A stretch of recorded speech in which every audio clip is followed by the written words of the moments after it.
जय भीम, नमो बुद्धाय। दोस्तों, आज हम कितनी भी ऊंचाई को ना छुले, लेकिन गौतम बुद्ध ने दिए हुए उपदेश कोई नहीं भूल पाता। वो उनके शिष्यों से रोज नई नई चुनौती सी वाकिफ करते। उसमें सी यह चुनौती भरी एक कहानी है। तो कहानी शुरू करने से पहले हमारे बाला इंस्पायर्ड इस चैनल को सब्सक्राइब जरूर कीजिए। तो चलो कहानी तरफ बढ़ते हैं। दोस्तों, भगवान गौतम बुद्ध अपने शिष्यों को किसी न किसी माध्यम से शिक्षा देते रहते थे। एक बार महात्मा बुद्ध जब अपने शिष्यों को शिक्षा दे रहे थे तो उन्होंने हाथ में एक रस्सी पकड़कर उसमें बहुत सी गांठें दी। उसके पश्चात महात्मा बुद्ध ने वहां पर उपस्थित शिष्यों से प्रसन्न पूछा, क्या यह रस्सी वैसी ही है जैसी गांठें लगाने से पहले थी? एक शिष्य ने महात्मा बुद्ध के प्रश्न का उत्तर दिया। वह कहने लगा कि गुरुजी, एक दृष्टिकोण से देखें तो यह रस्सी वैसी ही है जैसी पहले थी, लेकिन अगर दूसरे दृष्टिकोण से देखें तो रस्सी में 3 गांठें पड़ चुकी है, इसलिए देखने में इसका स्वरूप कुछ बदल चुका है। लेकिन एक सत्य यह भी है कि बाहर से देखने पर चाहे इसका स्वरूप बदल चुका है, लेकिन भीतर से इसके बुनियादी रूप से यह पहले के जैसी ही है। शिष्य का उत्तर सुनकर महात्मा बुद्ध संतुष्ट हो गए।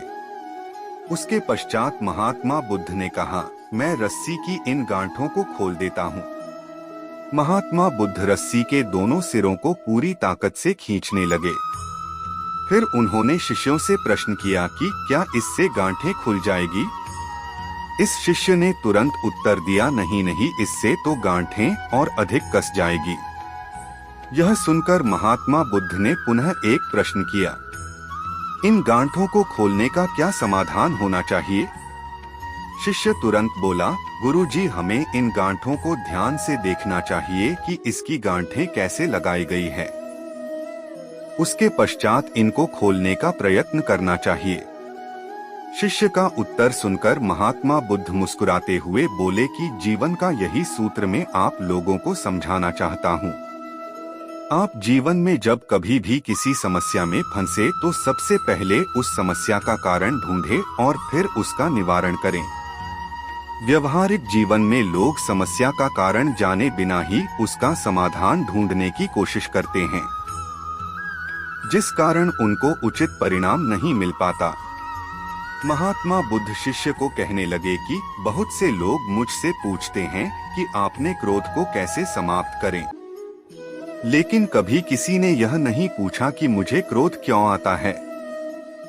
ऐसे ही लोग मुझसे पूछते हैं कि अहंकार को कैसे समाप्त करूं, लेकिन कोई यह जानने की कोशिश नहीं करता कि आखिर अहंकार का बीज उनके अंदर कैसे उत्पन्न हुआ।